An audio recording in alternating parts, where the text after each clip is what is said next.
Today we are decoding the incredible science that finally unmasked one of history's most terrifying serial predators, a man who literally haunted an entire state for decades. This was his terrifying calling card. This is what victims would hear. He was a criminal who moved through homes like a phantom, just a whisper in the dark that paralyzed entire communities with fear. For 40 long years, he was a total ghost. He had so many names. The East Area Rapist, the original Night Stalker, but today, the world knows him as the Golden State Killer. Okay, so let's dive right into this story. It's about a predator who is so meticulous, so careful, that he outsmarted police for decades. But he left behind the one clue he just couldn't control. To investigators, he was a ghost. His crimes were brutal, but they were also meticulously planned out. He always wore a mask, always wore gloves, and he never, ever left fingerprints. He'd strike somewhere in the state and then just vanish. But here's the thing. He made one critical mistake. Over and over again, he left his biological signature, his DNA, at his crime scenes. And at the time, this felt like part of a perfect crime, because the science to actually read that signature, it didn't even exist yet. So to really understand how he was finally caught, we have to go back, way back, to the very beginning, to the birth of DNA fingerprinting itself. So in the mid-'80s, you've got this geneticist, Alec Jeffreys, who has a total eureka moment. He accidentally discovers that certain repeating sequences in our DNA, which he called mini-satellites, are totally unique to each individual. Almost overnight, this changed forensic science forever. So here's the crucial point, right? While about 99.9% of our DNA is identical to every other human on the planet, DNA profiling zeroes in on that tiny 0.1% that makes you, you. It's like creating a unique genetic barcode for every single person. Now, what's really cool is how scientists actually see that barcode. They use a technique called gel electrophoresis. Seriously, think of it like an obstacle course race, but for DNA. They cut the DNA into different sized pieces, pop them in a gel, and then run an electric current through it. The smaller pieces just zip right through the gel's pores way faster than the bigger ones, creating this unique pattern of bands. That's the profile. Okay, so now law enforcement has this incredibly powerful new tool, and they start building these huge digital libraries of genetic barcodes. But for the Golden State Killer, this amazing innovation led to a really frustrating dead end.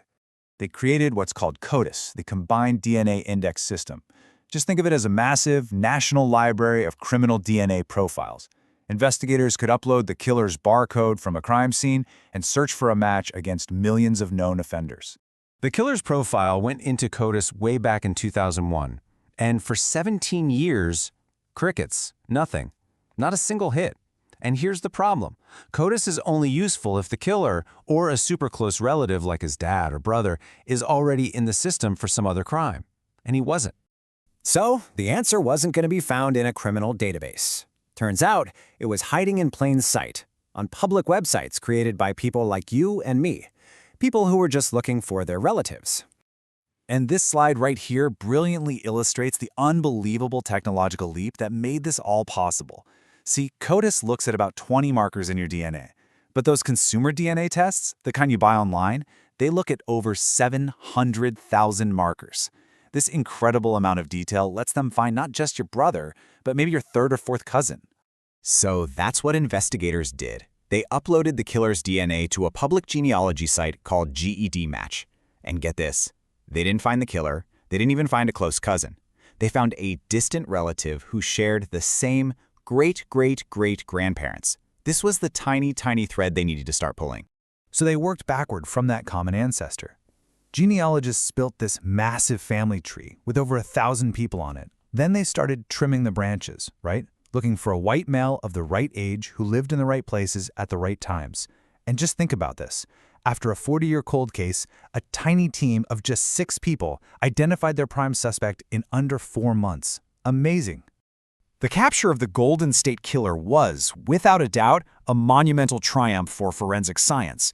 But it also opened a kind of Pandora's box of new and really complicated questions. So the killer was caught. Case closed, right? Well, not exactly. Because now that our technology is so sensitive that you can get a full DNA profile from just a few skin cells, the central question for forensic scientists is actually starting to change. It's all because of something called touch DNA. Our ability to collect DNA is so incredibly sensitive now that we're finding it everywhere, on everything. And, well, that creates a brand new kind of challenge for investigators. The big question is no longer just whose DNA is on the weapon. The question now is, how did their DNA get on the weapon? And this leads to a really critical concept in modern courtrooms, something called secondary transfer. Just look at this dilemma, it lays it out perfectly. The prosecution says your DNA is on the knife because you held it. That's primary transfer. But now, the defense can argue that maybe you just shook hands with the real killer, who then touched the knife and transferred your DNA onto it without you ever being anywhere near the scene. So all of a sudden, your DNA being at a crime scene isn't the end of the story, it's the start of a whole new one. This entire revolution in forensics means that we all carry this incredible biological history book inside every cell of our bodies. And it forces us to ask a really profound question.